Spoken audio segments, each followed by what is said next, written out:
Good morning बेटा। पिछले lecture तक हम लोग थोड़ा बहुत मैथमेटिकल टूल्स में घुस गए थे, बीच में हम लोग ज़रूरी था, बहुत कुछ सीखा हमने। अगर आप मैथमेटिकल टूल्स को सीख गए हैं तो अब बचे हुए पार्ट में हमें फिजिक्स में ज़्यादा दिक्कत आएगी नहीं, क्योंकि बहुत बार इनका यूज़ करना है। इंटीग्रेशन में हमने बेसिक सीख लिया है, बेसिक फॉर्मूले सीख लिए हैं। अब बस बचा क्या है, उसका प्रैक्टिकल यूज़ कहाँ करेंगे। धीरे धीरे आप उसका प्रैक्टिकल यूज़ सीखेंगे। ये एक दिन की प्रोसेस नहीं है, मैं पहले भी बोला था, this is not a process of one day. एक दिन की प्रोसेस नहीं है, बहुत धीरे धीरे सीखेंगे हम उसका यूज़ करना। अब आज हम वापस से फिजिक्स में घुस रहे हैं। हमने फिजिक्स की बात करूं, अगर मैं सिर्फ फिजिक्स की बात करूं तो हमने काइनेमेटिक्स वाले चैप्टर में फिजिक्स में बहुत बेसिक सी चीज़ें सीखी थी। हमने क्या सीखा था? पोजीशन सीखी थी, पहले फ्रेम ऑफ रेफरेंस सीखा था, फिर पोजीशन सीखी, डिस्प्लेसमेंट, डिस्टेंस, उसके बाद हमने स्पीड सीखी, एवरेज स्पीड सीखी, वेलोसिटी, एवरेज वेलोसिटी। अब आज हम फिर एवरेज वेलोसिटी बाद मैंने एक और टर्म सीखा था, इंस्टेंटेनियस वेलोसिटी। ठीक है, आपको वो टर्म्स याद होने चाहिए। अब बहुत स्लो प्रोसेस से अब हम तेज़ी वाले प्रोसेस पे आएंगे। अभी तक हम आपको एक बहुत लीनियंट वे में पढ़ रहे हैं, हम लोग बहुत छोटा छोटा पढ़ रहे हैं। अब धीरे धीरे हम स्पीड बढ़ाएंगे अपनी अब। ठीक है, तो आज हम कर रहे हैं वेलोसिटी। ख़त्म करने के बाद एक नया टर्म आता है, आप सब ने सुन रखा है, नोन एज या कॉल्ड एज एक्सीलरेशन। क्या बोलते हैं? एक्सीलरेशन। बहुत फेमस वर्ड है, हम बहुत बार बोलते हैं, ज़्यादातर आप सुनते होंगे। एक बहुत फेमस ऐड आता था बीच में, साइड में लिख के आता था 0 to, एक अपाचे, TVS अपाचे का ऐड आता है, उसमें लिखते हैं 0 to 60 in 10 सेकेंड लिख के आता है। वो कहते हैं कि 0 से 60 की स्पीड वो कितनी देर में अचीव कर लेते हैं? 10 सेकेंड में अचीव कर लेते हैं। और जहां उन्होंने ये बात कह दी है, वो हमें कुछ और नहीं बता रहे, वो हमें क्या बता रहे हैं कि हमारी गाड़ी का एक्सीलरेशन कितना है। वो हमें क्या बताने की कोशिश कर रहे हैं? वो हमें एक्सीलरेशन बताने की कोशिश कर रहे हैं कि 0 to 60 मीटर, जो किलोमीटर पर आवर बोलते हैं, हालांकि मैं बता दूं कि 0 से 60 की स्पीड पर पहुंचने में हमें सिर्फ 10 सेकंड लगते हैं, ऐसा उनका कहना है। ऐसे ही कुछ सुपर कार्स होती हैं, वो 2-2 सेकंड में 100 किलोमीटर पर आवर की स्पीड पहुंच जाती हैं, सुपर कार्स उनको बोलते हैं। तो ये सब क्या है? कितनी जल्दी कितनी स्पीड बढ़ा ली हमने, कितनी जल्दी मैंने अपनी स्पीड बढ़ा ली है। मैंने स्टार्ट गाड़ी करी और कितनी जल्दी मैं फुल स्पीड में पहुंच गया, पहला, दूसरा, तीसरा, चौथा गियर डाला, पांचवा डाला, कितनी जल्दी मैंने ये सब काम कर ली, मेरी गाड़ी कितना रिस्पॉन्स कर रही, दैट इज कॉल्ड एक्सीलरेशन। कुछ सुनाई दिया? मीनिंग समझ में आया? कितनी जल्दी जल्दी या कितनी धीरे धीरे हमारी गाड़ी की, या गाड़ी की नहीं, किसी की भी बात हो सकती है, किसी भी बॉडी की बात हो सकती है, स्पीड चेंज कर रही है, उसकी वेलोसिटी कितना जल्दी और धीरे चेंज होती है, दैट इज कॉल्ड एक्सीलरेशन। तो अब मैं डेफिनेशन की टर्म्स पे आऊँगा। डिनोट करते हैं इसको ए से। किससे डिनोट करते हैं? सबको पता है, ये बात बताने वाली नहीं है। ए से डिनोट करते हैं। क्या हुआ acceleration? Change in velocity per unit time. क्या बना? Change in velocity per unit time. बहुत छोटी सी डेफिनेशन है, it is defined as change in velocity per unit time. तो एक्सीलरेशन क्या बना? Change in velocity upon time period. Time period मतलब टाइम ड्यूरेशन, कितनी देर में ऐसा हुआ। चेंज इन वेलोसिटी, बात समझ में आई? चेंज या तो वेलोसिटी बढ़ रही होगी या वेलोसिटी घट रही होगी, दो ही काम हो सकते हैं, बढ़ रही होगी या घट रही होगी। तो अब इसको एक बार थोड़ा सा सुंदर सा बना के लिख लेते हैं। तो a is equal to change in velocity, मैंने बोला चेंज को डिनोट करते हैं डेल्टा से, वेलोसिटी यानी कि v, delta v upon delta t। This is a formula for acceleration. कोई दिक्कत? कोई दिक्कत नहीं ना? आगे सुनिए, acceleration is equal to change in velocity का मतलब क्या हो सकता है? Final velocity minus initial velocity. सब लाइनें जुड़ी हुई हैं आपस में। Final velocity minus initial velocity, मैं लिख सकता हूं final velocity minus initial velocity divided by time period. Time period मतलब 2 से 4 तक, 3 से 5 तक, जो भी टाइम दिया जाएगा आपको। तो ये भी एक फॉर्मूला बन गया, हम ये भी दिमाग में रख लेंगे। अरे फॉर्मूला क्या बन गया, इसी को खोल के लिख दिया है और कुछ नया नहीं बोला है हमने। Final velocity minus initial velocity. अब इस फॉर्मूले को देख के हम बहुत कुछ बोल सकते हैं कि एक्सीलरेशन की यूनिट क्या है। पहली बात तो हम बोल सकते हैं, यूनिट लिख देते हैं, लिखेंगे तो यूनिट ये वेलोसिटी है, क्या हमें वेलोसिटी की यूनिट पता है? क्या होती है? मीटर पर सेकेंड डिवाइडेड बाई टाइम है, टाइम की क्या होती है? सेकेंड। तो जरा देखना, सेकेंड सेकेंड दो हो गई है, क्या बन गई? मीटर पर सेकेंड स्क्वायर। बहुत फेमस यूनिट है मीटर पर सेकेंड स्क्वायर। कुछ लोग इसको ऐसे भी बोलते हैं मीटर सेकेंड माइनस 2, अपनी अपनी चॉइस है। आप इस सेकेंड स्क्वायर ऊपर ले गए तो -2 बन गया। मुझे ये अच्छा लगता है, बोलने में भी मजा आता है, मीटर पर सेकेंड स्क्वायर। चलिए एक और टर्म आप लिख लेते हैं इसके साथ, डायमेंशन लिख लेते हैं। क्या लिख लेते हैं? डायमेंशन। आप सबको याद भी होनी चाहिए, नहीं याद है तो यहां से निकल भी आती है। वेलोसिटी की डायमेंशन होती है LT-1, टाइम की होती है T, T ऊपर पहुंचा तो क्या बन गई? LT-2। ये मैंने इतनी बार इतना जोर देके इस तरीके से इसलिए लिखा है क्योंकि बाद में बहुत तगड़ी तगड़ी डायमेंशन बनती है बनाने के लिए। आपको बेसिक पता होना चाहिए कैसे करते हैं, या जिन्होंने पहले नहीं पढ़ पाया था उनके लिए भी मान सकते हैं, आप कैसा भी समझे। यूनिट लिख ली, डायमेंशन लिख ली। एक और बात हम जनरली डिस्क्राइब करते हैं बताते टाइम पर कि क्वांटिटी है कैसी, तो हम क्वांटिटी लिख देते हैं this is A vector quantity. कैसी क्वांटिटी है? वेक्टर क्वांटिटी है। तो सारी बातें हमने समेट दी इस छोटी सी बात पे। अब एक्सीलरेशन के साथ हमने ये तो बात पता कर ली है कि फाइनल वेलोसिटी माइनस यानी change in velocity upon time होता है। अब कुछ छोटे छोटे हम एक दो बातें और बताएंगे आपको, फिर आपको ताकि कुछ चीज़ें क्लियर हो। हटा दूं इसको। एक्सीलरेशन के साथ दो कहानियां और जोड़ सकते हैं, आप खुद समझ सकते हैं। लोग टाइप्स ऑफ एक्सीलरेशन भी बोल सकते हैं। दो एक्सीलरेशन की कहानियां हो सकती हैं, या तो बॉडी की स्पीड बढ़ रही होगी या फिर घट रही होगी। बढ़ती हुई स्पीड को बोलते हैं पॉजिटिव एक्सीलरेशन, अगर स्पीड घट रही हो तो बोलते हैं निगेटिव एक्सीलरेशन। और इस निगेटिव एक्सीलरेशन को एक नाम दिया जाता है रिटार्डेशन। क्या बोलते हैं? रिटार्डेशन। सुनिएगा जरा, तो एक टर्म आता है पॉजिटिव एक्सीलरेशन।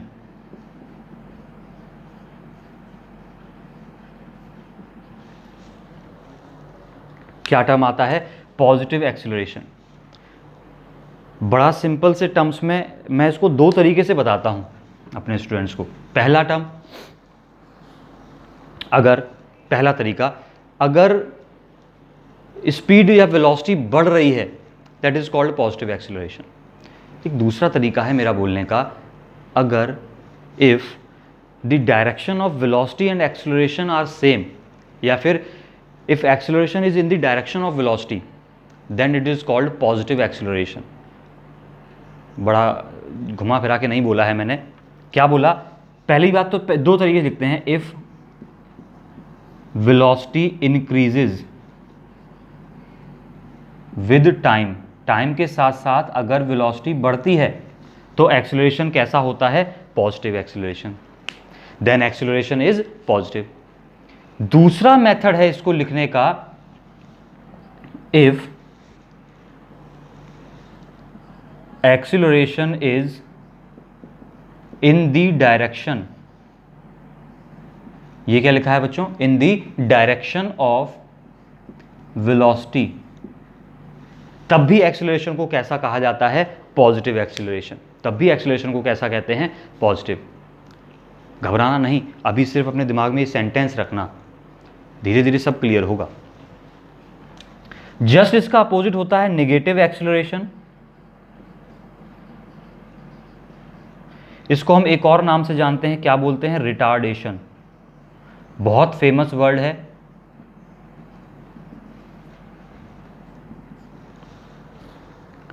रिटार्डेशन, अब यहीं से डेफिनेशन बनाएंगे। If velocity decreases with time then acceleration is called negative acceleration.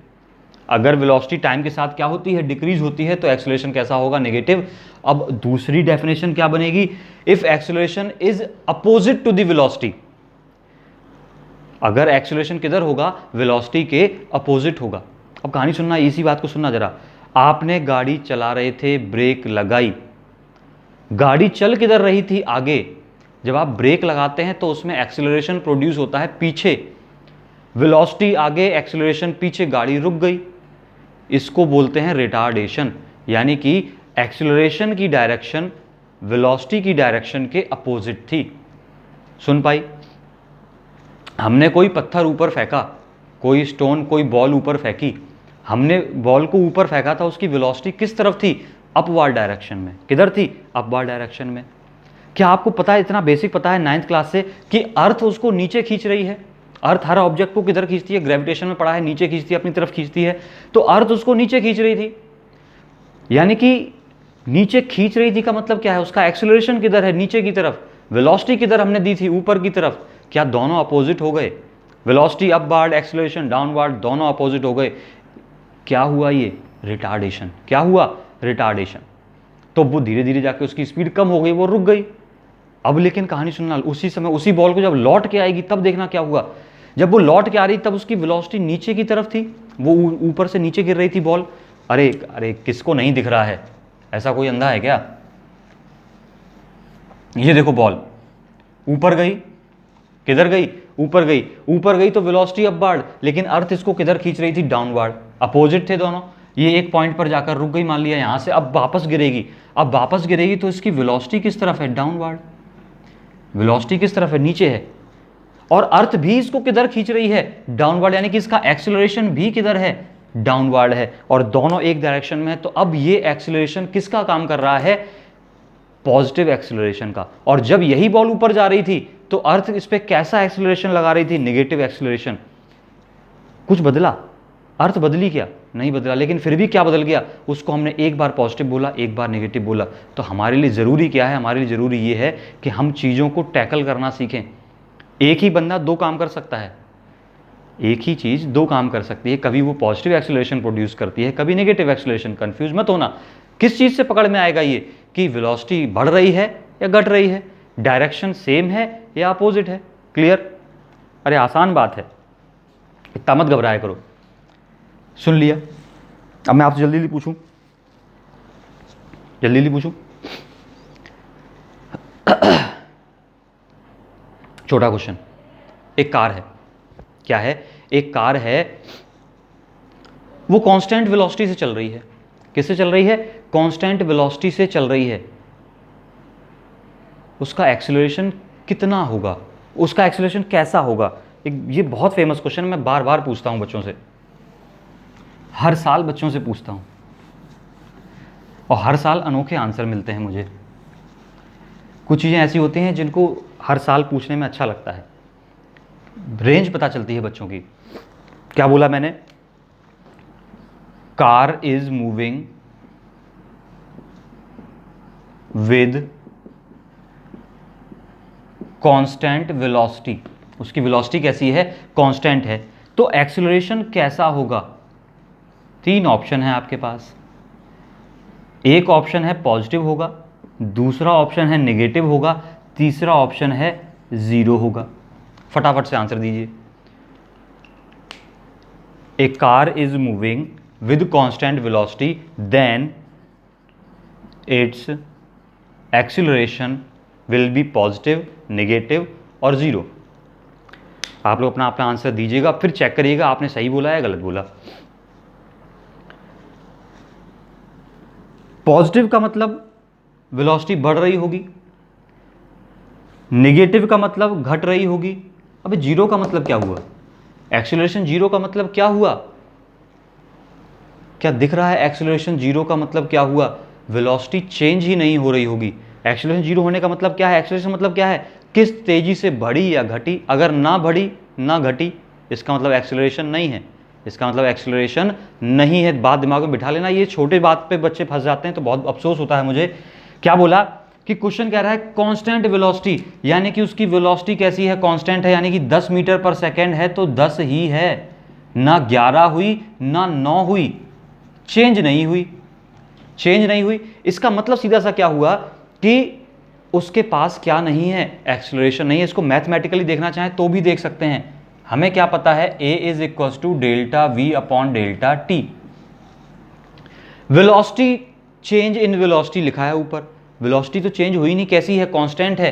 तो डेल्टा वी कितना है? जीरो है। अब जीरो में जितना मर्जी टाइम बढ़ा लो तो एक्सेलरेशन भी कितना? जीरो। एक नंबर का बहुत छोटा सा बहुत प्यारा सा क्वेश्चन था कि अगर कोई कार कांस्टेंट वेलोसिटी से चल रही है किससे चल रही है? कांस्टेंट वेलोसिटी से, तो उसका एक्सेलरेशन कितना होगा? 0।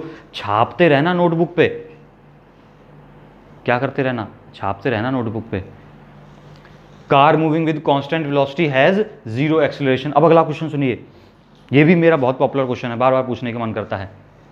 एक कार कांस्टेंट एक्सेलरेशन से चल रही है, एक कार कांस्टेंट पॉजिटिव एक्सेलरेशन से चल रही है, तो उसकी वेलोसिटी कांस्टेंट रहेगी। फिर ऑप्शन, ऐसे मजा नहीं आएगा जब तक लिखेंगे नहीं।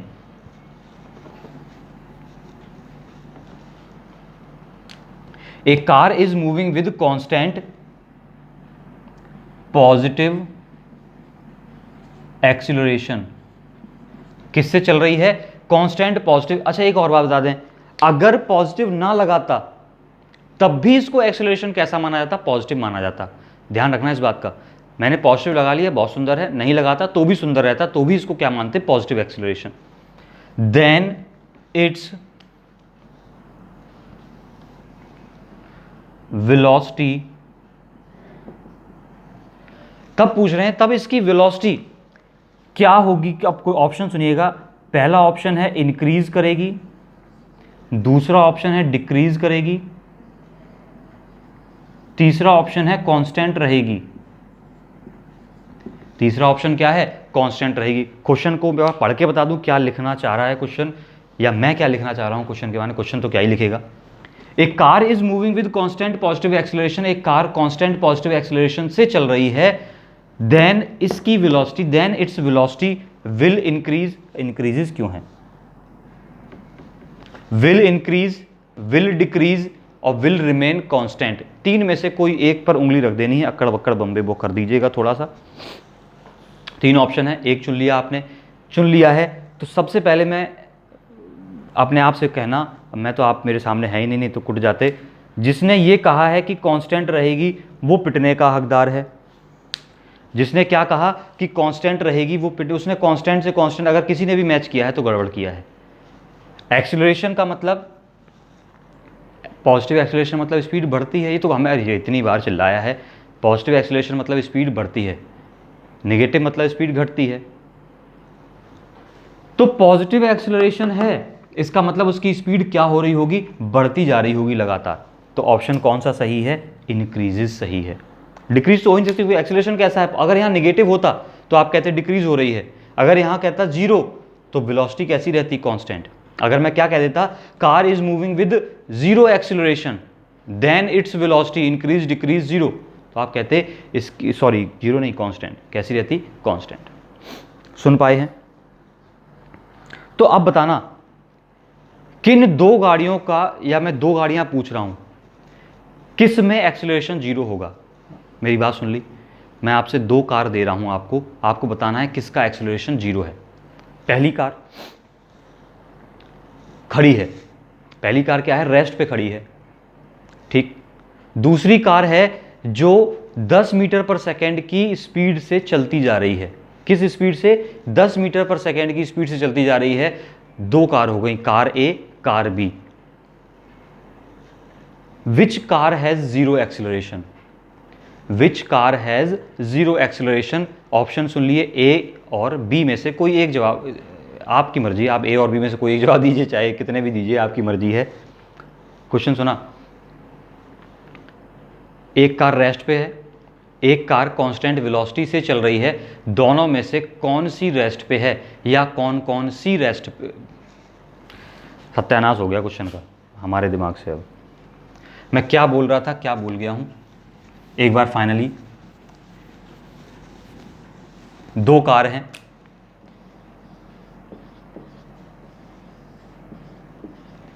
ए और बी। ये बहुत छोटी बात है, कुछ लोग कहेंगे सर इतना छोटा क्यों पढ़ा रहे हो? इतना छोटा पढ़ाने का मतलब है क्योंकि इन बातों को मैं उठाता हूं बाद में, ये जरूरत पड़ती है। मैं, आप बहुत छोटी लग सकती हैं। ये रेस्ट पे है, ये किस स्पीड से चल रही थी? मैंने बोला 10 मीटर पर सेकेंड की स्पीड से चल रही है। ये वाली बी कार, किसका एक्सीलरेशन 0 है? विच हैज 0 एक्सीलरेशन, किसका एक्सीलरेशन 0 है?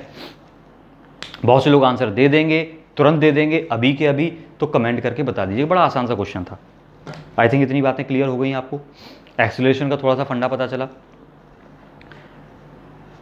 अब जैसे हमने इंस्टेंटेनियस वेलोसिटी पढ़ी थी, वैसे ही हम इंस्टेंटेनियस एक्सीलरेशन पढ़ेंगे, बट वो आज के लेक्चर में नहीं पढ़ पाएंगे। अब वो अगले लेक्चर में पढ़ेंगे, नया टॉपिक बना के पढ़ेंगे इंस्टेंटेनियस एक्सीलरेशन, और वहाँ से कुछ इंटीग्रेशन का यूज़ करेंगे, कुछ डिफरेंशिएशन का यूज़ करेंगे। आई होप आप बात समझ गए हैं। आज के लिए इतना ही। एक्सीलरेशन का छोटा सा टॉपिक था, पढ़ लीजिएगा। ख़त्म करते हैं। All the best.